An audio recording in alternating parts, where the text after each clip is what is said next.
Bienvenue à l'église évangélique Versailles-Clagny. Le message que vous allez écouter vous est apporté par le pasteur Fabien Boigny. Nous vous souhaitons une bonne écoute à toutes et à tous. Ce matin, j'aimerais qu'on puisse parler de comment garder son cœur bien disposé. Comment garder son cœur bien disposé. La Bible nous enseigne que vaut mieux la fin d'une chose que son commencement. Vous êtes d'accord avec ça ? Oui. Et que parfois, on peut bien commencer, mais pas forcément bien finir. Et que notre objectif, malgré tout, quand on commence à prendre un engagement, une décision, une direction, peu importe, c'est d'aller jusqu'au bout. Et le plus difficile, justement, c'est de garder le cap, de ne pas se laisser détourner de ce qui est réellement important dans notre vie. Et on a tous expérimenté cela. Tous les ans, en début d'année, on prend des bonnes résolutions. Et le plus difficile dans les bonnes résolutions, c'est pas de les prendre, c'est de les tenir. Et de les tenir jusqu'au bout. Quand nous voulons nous mettre au régime ou au sport, le plus dur, c'est pas de commencer, mais c'est d'aller jusqu'au bout. Et les raisons de nos échecs sont souvent diverses. C'est parfois une question de motivation, parfois une question de vision des choses, parfois une question de manque de discipline, et on pourrait citer bien d'autres raisons. Et je pose aujourd'hui la question en ce qui concerne notre vie spirituelle et notre cœur, comment maintenir notre motivation, comment garder notre cœur bien disposé envers le Seigneur. Et la parole nous donne plusieurs versets qui nous met en garde justement sur l'état de notre cœur. Dans Proverbe 4, 23, il est dit « Garde ton cœur plus que toute autre chose, car de lui viennent les sources de la vie. » Le cœur, c'est le centre. Et si nous ne veillons pas à l'état de notre cœur, c'est tout le reste de notre vie qui va être impacté. Jésus nous le dira d'une autre manière en disant « Celui qui est debout, que celui qui est debout ne prenne garde de tomber, car l'esprit est bien disposé, mais la chair est faible. » Il y a un risque à ce que notre cœur, même s'il est bien disposé maintenant, à un moment donné, perde de son élan, perde de son feu, perde de son zèle. On a tous expérimenté ça, enfin, je ne sais pas vous, mais en tout cas moi, ça m'est arrivé à tellement de reprises où on va dans un rassemblement, que ce soit un rassemblement de jeunesse, un rassemblement d'église, il y a la parole de Dieu qui est prêchée, notre cœur est touché, on est comme enflammé pour le Seigneur, et puis 2 jours après, il n'y a déjà plus rien, quoi.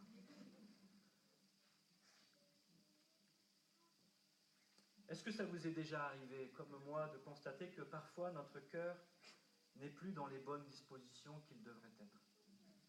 Et souvent, on s'en rend compte quand c'est trop tard. On s'en rend compte quand notre cœur déjà s'est détourné et que déjà dans notre cœur, nous avons commis l'infidélité, le péché. Que nous nous sommes détournés de celui qui pourtant nous a tout donné. David, qui est décrit selon la parole de Dieu comme un homme selon le cœur de Dieu, eh bien, lui aussi a commis de graves péchés. Lui aussi s'est détourné dans son cœur à un moment. Et son cœur n'était plus disposé comme il aurait dû, et il a laissé son cœur s'attacher à autre chose qu'à la volonté de Dieu. Vous connaissez tous cette histoire de Bathsheba et de comment il a tué le mari de cette femme pour effacer le fait qu'il ait commis l'adultère avec elle. Et il y a un moment donné, le prophète Nathan qui vient voir le roi David et qui, au travers d'une illustration, vient lui révéler que son cœur est un cœur qui s'est détourné du Seigneur et qu'il agit non pas selon la volonté de Dieu, mais d'une mauvaise manière. Et suite à ce que le prophète va dire à David, David va exprimer devant Dieu une prière de repentance. Certainement, vous avez tous lu ce psaume, le psaume 51, où David se repent devant Dieu de ce qu'il a fait. Et à un moment donné, au verset 12, dans ce psaume, il dit « Ô Dieu, crée en moi un cœur pur, renouvelle en moi un esprit bien disposé. » Oui, nous pouvons parfois ne pas avoir un cœur bien disposé. Un cœur qui reste en communion et en phase avec la volonté de Dieu. Et quand c'est comme ça, nous perdons notre passion, nous perdons notre soumission à la volonté de Dieu, nous perdons notre humilité devant lui et même parfois notre intérêt pour les choses de Dieu et pour Dieu lui-même. Et c'est pour ça que ce matin, j'aimerais vraiment avec vous poser cette question, réfléchir à propos de cette question, comment garder un cœur bien disposé. Et pour ce faire, j'aimerais méditer avec vous un passage du psaume 119. Rassurez-vous, on ne va pas étudier tout le psaume, sinon il nous faudrait plus d'une journée. Ce psaume, c'est un monument. C'est le chapitre le plus grand de la parole de Dieu, mais je crois que ce n'est pas pour rien, c'est parce qu'il, justement, il est une ode à la parole de Dieu. Il est une déclaration d'amour à la parole de Dieu. Il vient nous montrer, nous déclarer quelle est la valeur de la parole de Dieu. Et celui qui a écrit ce chapitre ne l'a pas fait simplement sur l'impulsion de quelques idées, de quelques sentiments. C'est quelque chose de réfléchi. Et chaque verset, même si parfois semble dire pratiquement la même chose, ne dit pas la même chose. À chaque fois, il vient comme mettre en lumière une facette différente de la parole de Dieu. Et ce chapitre, il est écrit d'une manière assez poétique, puisqu'en fait, il est divisé en petites unités de 8 versets. Et chaque unité de 8 versets commence par une lettre de l'alphabet hébreu. Donc, par exemple, pour vous illustrer ça, les 8 premiers versets commencent par la première lettre de l'alphabet hébreu, les 8 suivants, la deuxième, etc., etc. Et ça jusqu'à la fin du chapitre 19. Et ce matin, j'aimerais qu'on s'intéresse à la 15e petite unité de ce chapitre qui correspond au verset 113 au verset 120 et qui aborde particulièrement les mauvaises attitudes vis-à-vis de Dieu et vis-à-vis de sa parole. Lisons-le ensemble, le psaume 119, à partir du verset 113, je vais vous le lire dans la version français courant. Je déteste la duplicité, mais j'aime ta loi. Mon bouclier protecteur, c'est toi. J'attends donc avec espoir ce que tu diras. Partez d'ici, gens malfaisants, et je suivrai les commandements de mon Dieu. Soutiens-moi pour que je vive, tu l'as promis. Ne déçois pas mon espérance. Reste mon appui pour que je sois sauvé. Je chercherai toujours quelle est ta volonté. Tu renvoies ceux qui ne font pas ta volonté, car leurs intrigues masquent le mensonge. Tu jettes aux ordures les méchants de la mer, c'est pourquoi j'aime ce que tu ordonnes. Mon corps frémit du respect que tu inspires, et tes décisions me plongent dans la crainte. Je note dans ce passage 7 conseils, 7 clés pour garder son cœur bien disposé. 7 garde-fous pour nous préserver au quotidien, de veiller à garder ce cœur qui est toujours tourné vers le Seigneur en communion avec lui. Le premier point que j'aimerais développer avec vous ce matin, eh bien, c'est refuser tout compromis. Refuser tout compromis. Ce premier verset nous dit « Je déteste la duplicité, mais j'aime ta loi ». Il est question ici de cette duplicité et David se positionne contre elle. Je hais la duplicité. Il hait l'hypocrisie, il hait le compromis, il hait la tromperie. Et il se positionne clairement pour ce qui est vrai, pour la vérité. J'aime ta loi, elle est vraie, c'est ce qui détermine ce qui est vrai, ce qui est juste, ce qui est parfait, et je déteste tout ce qui est en dehors de cela. Je n'aime pas les mélanges. Et c'est de la part de David une position très tranchée, mais salutaire. Et s'il peut prendre cette position, c'est parce qu'il fait le choix de préférer la parole de Dieu à tout ce qui pourrait l'arranger. Et parfois même, on s'arrange avec la parole de Dieu. On sait ce qu'elle dit, mais on tourne un peu les choses pour que ça aille dans notre sens, pour que ça ne nous oblige pas trop à changer, ou que, en tout cas, ça ne nous oblige pas à abandonner telle ou telle chose. Mais David, lui, il prend cette décision dans son cœur, il pose cette barrière, ce garde-fou, il dit « Moi, je refuse toute forme de compromis, c'est ta parole ou rien. » Si nous voulons garder un cœur bien disposé, il nous faut savoir dans quel camp nous nous trouvons. On ne peut pas être entre les deux. On ne peut pas choisir un coup les choses du monde et un coup les choses de Dieu. C'est tout rien ou tout l'autre. Une autre version de ce verset dit « Je hais les hommes indécis ». Et il n'y a rien de pire que de ne pas choisir. Ne pas choisir, en réalité, c'est un choix. C'est choisir de ne pas choisir. C'est choisir de laisser la porte ouverte à des choses que peut-être nous n'aurions pas véritablement choisies, mais qui auront malgré tout une influence sur nous, parce qu'il faut faire un choix pour que ce choix ait une réelle valeur dans notre vie. Si nous, on ne prend pas position volontairement pour la vérité, alors nous choisissons passivement le mensonge. Nous lui laissons une place. Quand Satan vient dans le jardin et qu'il commence à dire « Dieu a-t-il réellement dit ?», Ève n'a pas pris position pour la parole de Dieu. Elle n'a pas défendu ce que Dieu a dit. Elle a juste fait répéter ce que Dieu disait, mais sans prendre position pour ce que Dieu disait. Elle a laissé une place au mensonge et au discours du serpent dans sa vie. Et cette non-position pour la vérité l'a amené petit à petit à faire un compromis, à choisir ce qui n'était pas de la volonté de Dieu. Elle a laissé la parole de Satan l'influencer.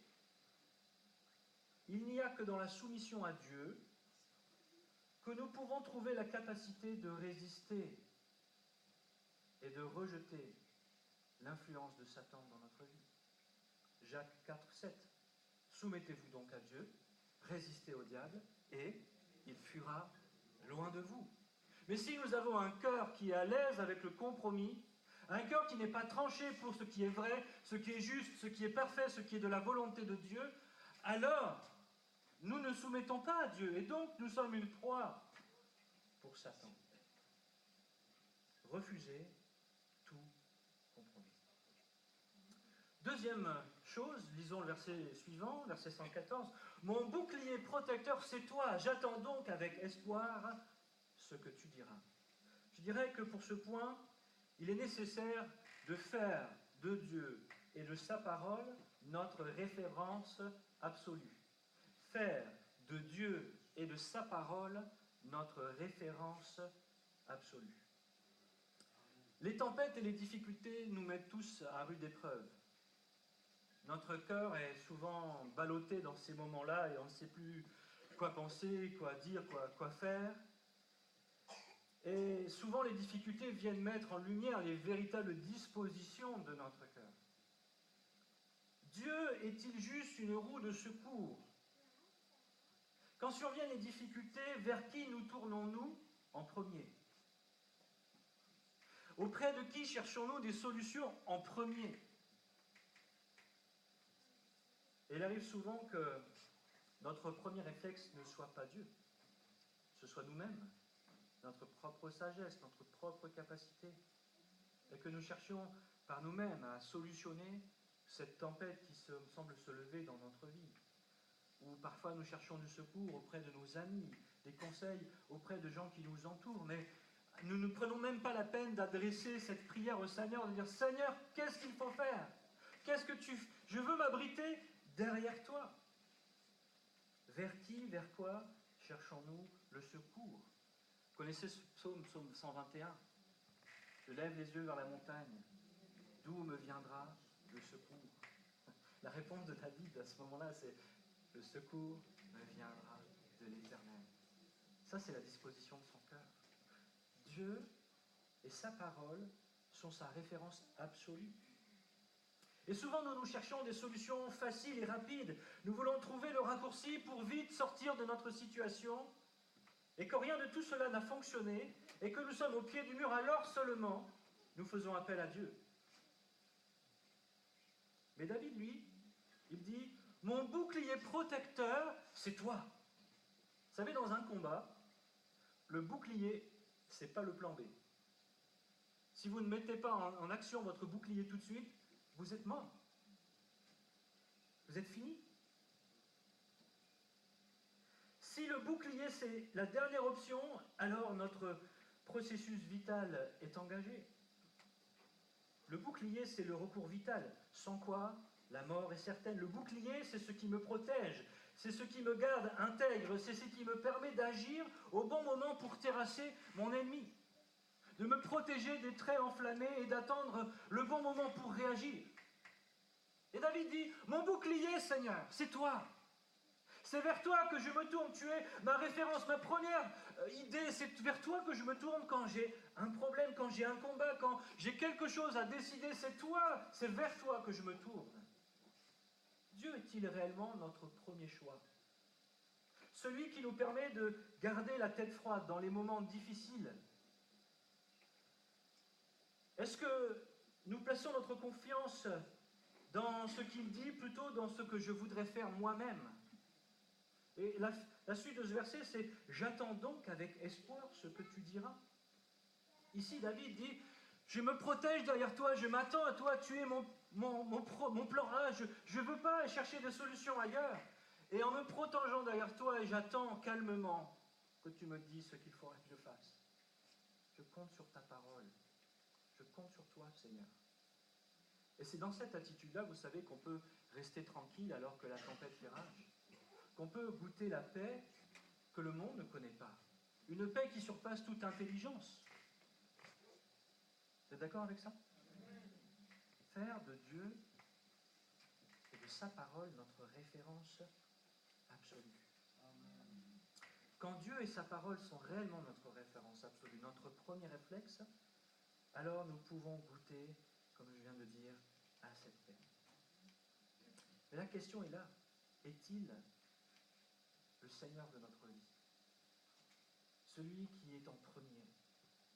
A-t-il vraiment la première place? A-t-il l'autorité sur nos décisions, nos choix, nos situations? Est-il le chef de nos situations? Si nous faisons de lui le chef de nos situations, en nous protégeant derrière lui, alors, puisqu'il est le chef, il assumera la situation et nous sortira de là.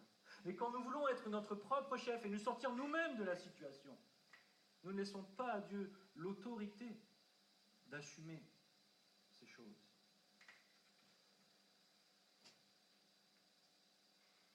Lorsque vraiment Dieu est notre référence et sa parole également, nous cherchons à mettre en pratique ce qu'il va nous dire et nous cherchons à faire les choses telles que lui nous dira de les faire.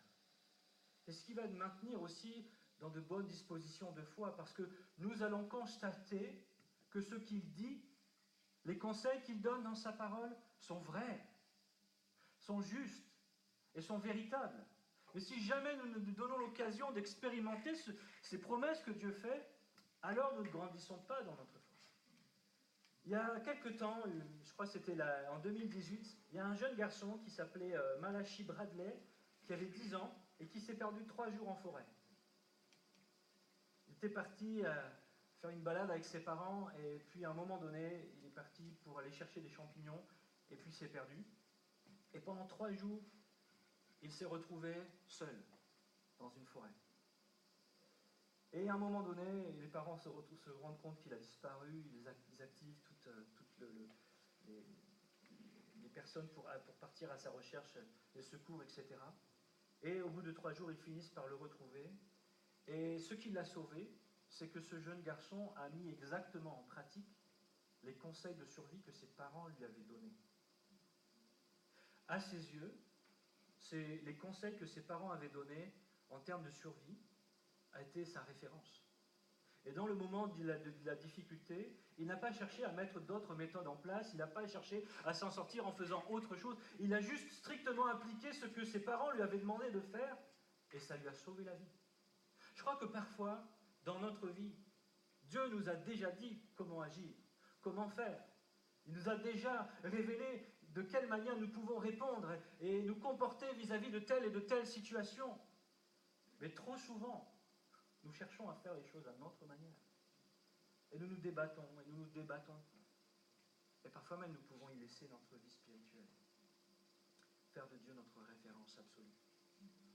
Verset 115. « Partez d'ici, gens malfaisants, et je suivrai les commandements de mon Dieu. » La clé ici, c'est chasser ce qui nous influence d'une mauvaise manière. Si nous voulons garder un cœur bien disposé, il nous faut chasser de notre vie tout ce qui nous influence d'une mauvaise manière. Et David dit ceci, partez d'ici. Il prend des dispositions, il ne leur laisse pas le choix. Maintenant, c'est dehors. Et pour pouvoir faire ça, pour pouvoir prendre ce genre de disposition dans notre vie, il faut être conscient que nous sommes faibles, que nous sommes influençables. Et que même si aujourd'hui mon esprit est bien disposé, si je demeure dans un contexte de choses qui vont m'influencer vers le mal, je peux tomber par l'influence de ces choses dans ma vie. Et nous sommes ainsi faits. Nous ne pouvons pas cohabiter entre le péché et la sainteté, entre l'esprit du monde et l'esprit de Dieu, entre le royaume de Satan et le royaume de Dieu. Dieu nous appelle à être saints comme lui et il nous enseigne que nous ne pouvons pas servir deux maîtres et deux royaumes en même temps. Et là, il y a une conjonction entre les deux. C'est « partez d'ici, gens malfaisants, et je suivrai les commandements de mon Dieu ». David veut refuser toute forme de mauvaise influence pour se laisser uniquement influencer par l'influence du Seigneur. Il sait qu'il est faible, il sait que nous sommes faibles, notre nature est faible et nous sommes influençables, quoi que nous pensions et quoi que nous croyons être capables de faire et de gérer, nous sommes influençables. Et s'il y a quelque chose dans ta vie qui t'influence en dehors de la parole de Dieu, à l'encontre de la parole de Dieu, alors il faut que tu fasses ce choix de mettre ces choses dehors de ta vie. Chasser ce qui nous influence d'une mauvaise manière. Est-ce que vous connaissez l'histoire du petit lézard? Vous allez me dire non, je vais vous la raconter. Un petit lézard un jour s'introduit dans le palais d'un roi par une brèche dans un mur. Et puis le roi le voit au loin et le trouve tellement mignon qu'il va le laisser rentrer dans son palais. Il ne va pas le tuer et même au contraire il va en faire son animal de compagnie parce qu'il le trouve tellement fascinant. Et puis il va le nourrir et avec le temps cet animal de compagnie vraiment prend beaucoup de place, c'est l'animal du roi. Et puis plus il est nourri, plus il grandit et plus il grandit et plus il prend de place.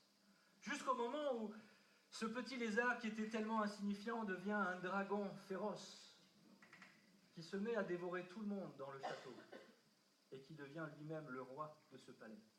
C'est une petite illustration pour nous montrer que parfois, parce que nous sommes conciliants avec des petites choses, que nous ne disons pas « partez d'ici », ces choses qui sont petites et insignifiantes aujourd'hui deviendront ce qui nous terrassera demain. Il nous faut être intransigeants. Si nous voulons marcher dans la sainteté, il nous faut nous disposer dans une atmosphère de sainteté. Il nous faut avancer dans ce que le Seigneur nous dit, et pour cela, il faut faire des choix. Choisir son camp implique de quitter la frontière. Et c'est souvent ça qui nous perd, parce que parfois, oui, on sait dans quel camp on veut aller, mais on reste sur la frontière. On a un pied dans le royaume de Dieu et un pied dans le royaume du monde. Et ça, c'est la pire des positions.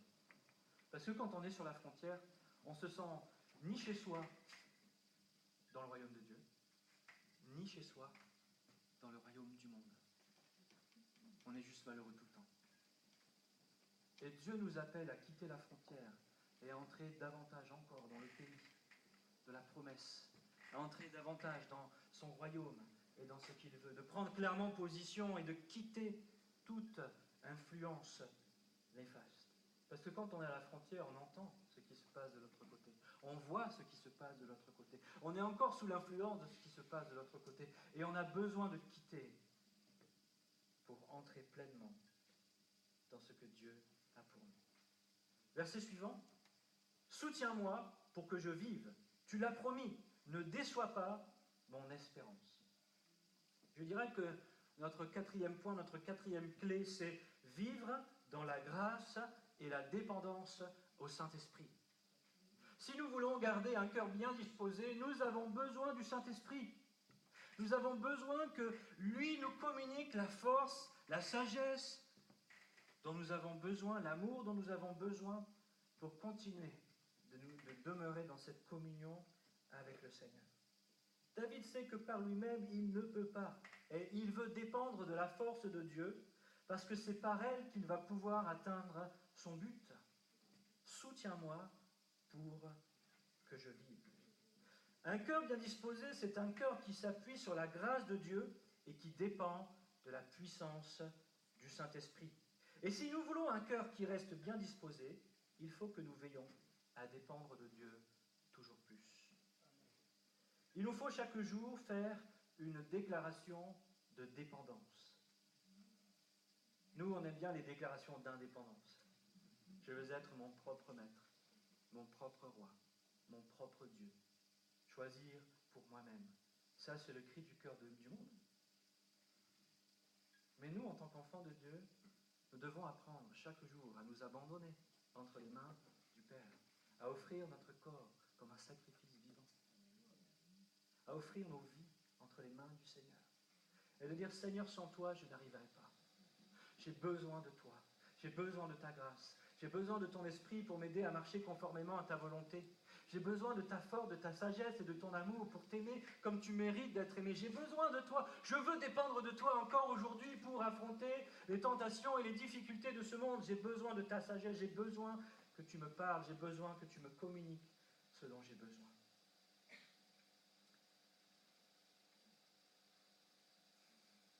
Mais le problème, c'est que souvent, nous sommes dans l'illusion que nous gérons les choses. Et tant que nous sommes dans cette illusion, finalement, nous n'avons pas forcément dans notre cœur la compréhension que nous avons besoin, même dans les choses que nous semblons maîtriser, que nous ayons besoin de dépendre du Saint-Esprit. Et comme je viens de dire, ce n'est qu'une illusion, en réalité. Et cette illusion perdure jusqu'au moment où nous nous rendons compte, par la force des choses, que même là, nous ne maîtrisons pas grand-chose. Parfois aussi, ce qu'il arrive, c'est que nous sommes conscients de ces choses et nous commençons par la grâce et par la marche, par l'esprit, mais vient un moment donné où nous continuons par nos propres forces. Et la vie devient alors fatigante, elle devient pénible, car nous avons sans cesse le sentiment d'être insuffisants. J'aimerais te dire, si aujourd'hui dans ta vie, dans ta marche avec Dieu, constamment tu as ce sentiment d'être insuffisant, que c'est fatigant, que tu n'y arrives pas, que ça ne marche pas malgré tes efforts, eh bien j'aimerais te dire, apprends à dépendre davantage du Saint-Esprit. Parce que c'est de ce dont tu as besoin. Parce que quand nous ne dépendons pas du Saint-Esprit, nous nous rendons compte que nous ne sommes pas capables. Et cela décourage même parfois notre foi en nous disant « mais ça ne marche pas, j'y arrive pas, pourquoi ça ne marche pas pour moi ?» Mais parce que nous cherchons à faire les choses par nos propres efforts, à nous améliorer par nous-mêmes. Mais nous ne pouvons pas nous changer nous-mêmes. Si nous pouvions le faire, alors Jésus n'aurait pas eu besoin de venir. Si Jésus est venu, et s'il nous a communiqué son esprit, c'est pour que nous dépendions et que nous marchions par lui. Jésus nous le dira dans Jean 15, je ne vais pas développer cette pensée, mais cette image qu'il prend du cep et du sarment. Et dans ce passage, il nous dit, sans moi, vous ne pouvez rien faire. Acceptons-nous la réalité de notre faiblesse, la réalité que nous avons besoin de Dieu dans tout ce que nous faisons. Même dans les choses qui semblent faciles, nous avons besoin d'être renouvelés dans la pensée et dans la vision du royaume de Dieu. Paul a reconnu, dans tout ce qu'il faisait, qu'il avait besoin de Dieu.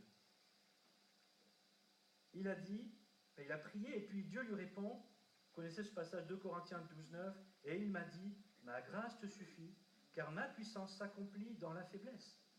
Je me glorifierai donc bien plus volontiers de mes faiblesses, afin que la puissance de Christ repose sur moi.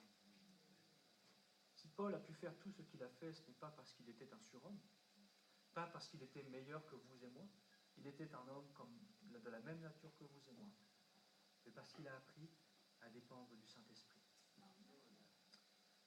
Verset 117. Reste mon appui pour que je sois sauvé.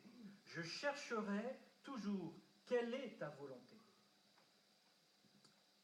Je dirais pour ce point qu'il est important de veiller à laisser à Dieu la première place. David connaît sa faiblesse, on vient de le voir sur le verset suivant. Verset précédent, il sait que son humanité le disqualifie et qu'il a besoin de Dieu pour vivre. Il sait que si Dieu n'est plus à la première place dans son cœur, alors c'est le commencement de la fin.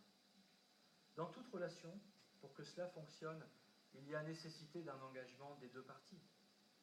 S'il n'y en a qu'un sur les deux qui s'investit dans la relation, à un moment donné, la relation finit par n'aboutir nulle part. Il sait que si Dieu n'a plus la première place dans son cœur, vraiment, ça va être difficile pour lui. Et David voulait que Dieu reste toujours à cette première place, qu'il soit toujours pour lui son allié, son appui. Pour ça, il dit, reste mon appui, c'est mon désir, je veux que toujours tu sois à cette place dans mon cœur. Et il nous donne la clé pour montrer à Dieu qu'il est vraiment notre appui dans la vie, qu'il compte vraiment pour nous. Et cette clé, c'est « je chercherai toujours quelle est ta volonté ». Je chercherai toujours quelle est ta volonté. On ne peut pas dire au Seigneur, tu es le premier dans ma vie, et puis en fait, n'en rien avoir à faire de ce que Dieu veut. De négliger même ce que Dieu dit ou ce que Dieu pense à propos de telle ou de telle chose. Si je veux pouvoir dire à Dieu, tu es, reste mon appui, je veux que tu sois mon appui, tu es important pour moi, il faut que ce soit plus que des belles paroles, il faut que ce soit dans notre attitude même, où nous démontrons au Seigneur que réellement ce qu'il dit, ce qu'il pense, ce qu'il veut est important pour nous. Est-ce que ça vous est déjà arrivé que des gens vous demandent de l'aide, des conseils, mais au final ils n'écoutent pas ce que vous dites? Et ils font quand même à leur manière. Moi ça m'arrive très souvent. Et en fait, ils font à leur manière, mais en même temps, ils continuent de se plaindre que ça ne marche pas. Ils continuent de se plaindre que la situation ne s'améliore pas. Ils continuent à se plaindre que finalement, on n'a pas fait grand-chose pour eux, mais ils n'écoutent même pas les conseils qu'on leur donne. Et parfois, nous agissons de cette manière envers Dieu. Seigneur, reste mon appui, Dieu nous dit ce qu'il faut faire, on n'en a rien à faire, on fait ce qu'on veut, quoi. Non. Ce qui va garder notre cœur dans de bonnes dispositions, c'est justement de donner cette valeur à ce que Dieu nous dit, de chercher appui auprès de lui en mettant en pratique ce qu'il nous dit.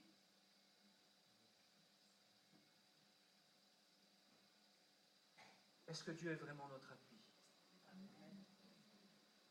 Est-ce que nous cherchons toujours sa volonté? En fait, quand je cherche sa volonté, que je cherche à la mettre en pratique, je lui manifeste simplement le fait que je lui fais confiance. Et j'expérimente par la suite combien ces conseils sont parfaits. Et ma foi en est nourrie. Amen. Verset 118. Tu renvoies ceux qui ne font pas ta volonté, car leur intrigue masque le mensonge. Je dirais ici que la clé, c'est, pour garder un cœur bien disposé, c'est vouloir rester vrai et honnête avec soi-même.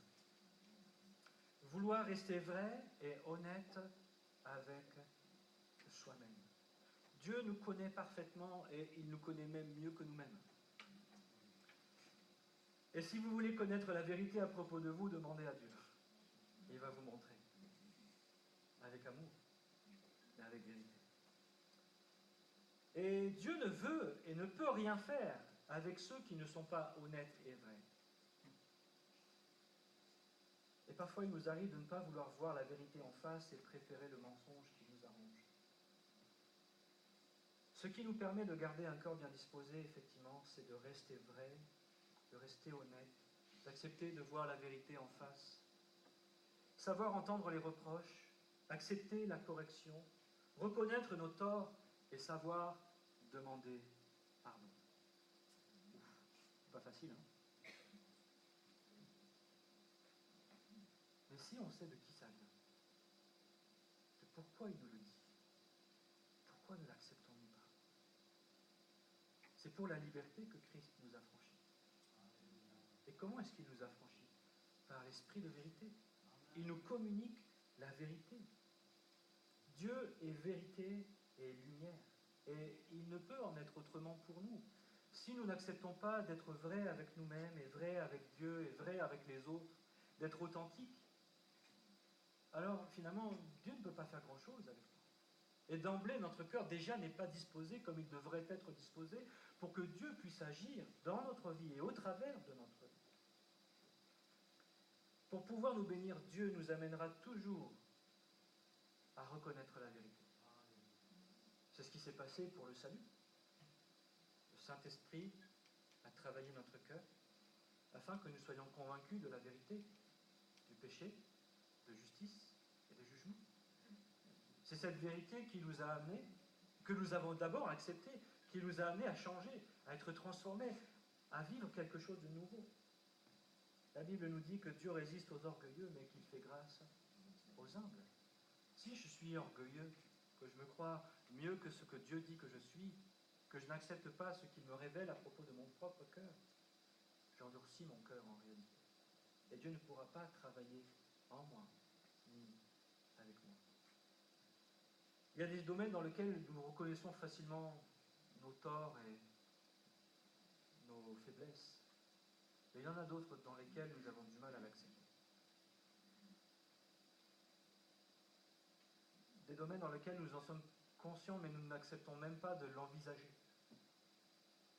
Et parfois on tourne en rond comme ça pendant des années parce qu'on n'accepte pas de voir la vérité en face. Et accepter la vérité, c'est le commencement de la liberté. Y a-t-il ce matin, dans ta vie, des domaines dans lesquels tu n'es pas honnête et humble devant Dieu? C'est une vraie question. Mais j'aimerais te dire, tu peux encore faire demi-tour. Tu peux encore aujourd'hui dire, Seigneur, je veux accepter ce que tu dis à propos de moi, viens changer cela. Dieu ne nous révèle pas notre cœur pour que nous soyons juste horrifiés et que nous ne sachions pas quoi faire avec ça. Dieu nous révèle notre cœur pour que ce qui semble sale et mauvais et qui pue dans notre cœur, nous l'abandonnions. Et que lui nous lave, nous change, nous transforme et nous sanctifie et nous rende à son image. Si je veux un cœur bien disposé, il faut que j'ai un cœur qui soit vrai et honnête avec lui-même d'abord. Et puis la dernière clé, versets 119 et 120. Tu jettes aux ordures les méchants de la terre, c'est pourquoi j'aime ce que tu ordonnes. Mon corps frémit du respect que tu inspires et tes décisions me plongent dans la crainte. Dieu jugera toute vie. Que ça nous plaise ou non, c'est vrai que ce verset, il est dur quand même. Tu jettes aux ordures les méchants de la terre. Wow. Mais parfois nous oublions que Dieu est juste, saint, parfait, souverain. Et que nous, souvent, nous analysons la situation de notre point de vue de pécheur et de créature. Mais Dieu, qui sommes-nous pour juger à la place de Dieu? Dieu, c'est lui qui a tout créé. Nous ne voyons qu'une partie des choses, mais Dieu est au-dessus de tout, il sait tout, il connaît tout, il est parfait dans sa position et dans ce qu'il décide. Et si Dieu décide de dire ça c'est juste et ça ce n'est pas juste, c'est pas à nous de dire je suis pas d'accord. On peut le dire, mais ça c'est juste l'expression de notre orgueil en réalité. Qui sommes-nous? Nous ne sommes que des créatures. Et la réalité c'est que Dieu, malgré sa souveraineté, malgré sa justice, malgré sa droiture, nous manifeste une grâce excellente en Jésus-Christ et nous donne l'opportunité d'abandonner le péché, de le quitter et d'entrer dans la sainteté à laquelle nous avons été appelés. Mais là, souvent, c'est notre orgueil qui nous appelle à refuser parce que justement, nous n'acceptons pas la vérité. Mais la fin de toute chose, c'est qu'à un moment donné, Dieu va poser un jugement. Et que contre tous ceux qui auront refusé Christ, refusé la sainteté de Dieu, refusé de changer de cœur et de vie, eh bien ceux-là seront jugés par Dieu. Et le fait d'être jetés aux ordures, c'est une image pour dire que ces gens que Dieu déclarera méchants, injustes, eh bien, iront pour l'éternité loin de la présence de Dieu, dans un lieu qu'on appelle l'enfer. Et David sait quelle est la fin des méchants, de ceux qui ne font aucun cas de Dieu et de sa justice. David aime la justice de Dieu justement parce qu'elle est juste et parfaite. Elle est immuable. Rien ne peut faire changer dans son fondement la justice de Dieu. Ce que Dieu a déclaré juste restera éternellement juste, et ce que Dieu a déclaré injuste restera éternellement injuste, même si dans notre monde nous avons tendance aujourd'hui à appeler mal bien et bien mal, et à inverser tout ce qui semblait être pourtant établi depuis des siècles. On peut tout réinventer, changer nos lois et dire que tout ce qui était mal hier est bien aujourd'hui. On peut le dire et même le proclamer fort, mais devant Dieu, ces choses ne changeront jamais. Ce qui est juste restera toujours juste et ce qui est mauvais restera toujours mauvais. Et c'est parce que David sait que Dieu ne change pas dans ses jugements qu'il dit « J'aime ta justice parce qu'elle est juste, elle est immuable et je peux me fier à elle. Au siècle des siècles, elle restera toujours parfaite. J'aime ce que tu ordonnes. Elle est digne de confiance et véritable. » Et David ne cherche pas à l'arranger à sa sauce, parce qu'il sait que c'est inutile. Mais il cherche au contraire à s'y conformer de tout son cœur. Et David a un profond respect pour Dieu et cela affecte son comportement, la disposition de son cœur. Il sait qui Dieu est. Il sait quel souverain il est. Il sait quel juge Dieu est. Et il sait quel respect Dieu mérite. Parce qu'il sait que ce n'est pas les hommes qui font la justice et qui font la loi, mais que c'est Dieu qui aura le dernier mot. Et ça amène dans son cœur un profond respect, une crainte pour Dieu. Verset dit, mon corps frémit du respect que tu inspires. Est-ce qu'à nos yeux, Dieu est réellement le Dieu souverain? Celui qui aura le dernier mot? Celui avec lequel on ne discutera pas et on ne rigolera pas? Est-ce qu'à nos yeux, oui, Dieu est un Dieu de grâce, bien sûr. Dieu est un Dieu d'amour, bien sûr. Mais il est aussi un Dieu de justice, un Dieu de droiture, un Dieu de sainteté. Et on ne peut pas rigoler avec ça. On dit, oh Dieu, t'es mon copain, tu vas donner ton fils, c'est super, merci. Mais la grâce que Dieu nous manifeste n'est pas un permis pour faire ce qu'on veut et un permis pour pécher. La grâce que Dieu nous communique, c'est pour nous extirper du péché, qui est une situation extrêmement grave aux yeux de Dieu. Une situation tellement grave qu'elle a coûté la vie de son fils Jésus. Le péché n'est pas une petite affaire, ce n'est pas quelque chose d'insignifiant, ce n'est pas quelque chose avec lequel on peut plaisanter et rigoler. Le péché, c'est quelque chose qui a coûté la vie au Fils de Dieu, à la personne la plus importante aux yeux du Père. Et par amour pour nous, il a fait ces choses. Pour nous sortir de cette situation, nous sortir de ces ordures, nous sortir de cette misère dans laquelle nous étions esclaves et enfermés, incapables de nous sortir. Mais Christ nous a sortis et nous a arrachés à cette chose. Et nous n'avons pas le droit de nous comporter de manière désinvolte vis-à-vis du péché et vis-à-vis de Dieu. Et je crois que ce qui nous garde dans de bonnes dispositions, c'est de garder ce respect, cet honneur que Dieu mérite. De ne jamais oublier qui est Dieu et quelle est la fin de toute chose. De ne jamais oublier qu'il est celui qui aura le dernier mot. Aujourd'hui, quand on parle de crainte, on a le sentiment que c'est la peur. Mais je crois que c'est bien plus que cela. La Bible nous dit que l'amour bannit la peur, la crainte. Et au départ, c'est vrai, on s'approche de Dieu peut-être avec de la peur, parce qu'on a peur de l'enfer, on a peur du jugement, on a peur de ce qui pourrait arriver pour notre vie. Mais plus on s'approche de Dieu, et plus c'est son amour qui nous attire, et qui nous donne la paix. Une paix que le monde ne connaît pas, une paix qui surpasse toute intelligence, une paix où le Saint-Esprit dit en nous, Abba Père, un esprit de réconciliation qui nous donne l'assurance que nous sommes avec Dieu, nous sommes pour Dieu, et Dieu est en nous, est avec nous. Et ça, rien ne peut nous l'enlever. Et la parole de Dieu est suffisamment claire pour nous donner l'assurance que Dieu est avec nous et qu'il a agi justement pour que nous puissions être réconciliés avec lui.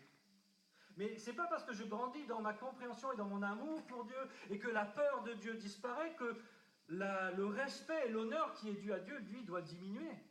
Au contraire, plus je grandis dans l'amour que j'ai pour Dieu et plus l'honneur que je dois à Dieu et le respect que je dois à Dieu doit grandir. Parce qu'il le mérite. Parce que je suis de plus en plus conscient de qui est Dieu, de sa puissance et de sa gloire. Mais parfois le problème, c'est que nous nous forgeons une image de Dieu. Vous connaissez tous le texte d'Exode, où Dieu dit « tu ne feras pas d'image taillée ». Et souvent, nous, dans notre imaginaire, ces images taillées, ce sont des objets que l'on a taillés et qu'on appelle idoles. Mais je crois que c'est une parole qui est toujours valable pour nous aujourd'hui. Parce que parfois, ces images taillées, ce sont des conceptions figées de Dieu dans notre esprit. Où finalement, Dieu n'est qu'un petit Dieu que je peux manipuler avec une petite prière et que je peux mettre au placard quand j'ai plus besoin de lui. Mais non, ça c'est pas Dieu. Dieu n'est pas le distributeur de bénédictions que je viens agiter quand j'ai besoin et que je mets au placard le reste du temps. Dieu est Dieu. Que je crois en lui ou que je ne crois pas en lui, que je l'honore ou que je ne l'honore pas, Dieu restera toujours Dieu et il restera toujours le juge et le souverain du monde et le sauveur du monde. Si je veux garder un cœur bien disposé, il faut que j'ancre dans mon cœur ces réalités spirituelles à propos de Dieu, qu'il est le véritable souverain, celui qui aura le dernier mot.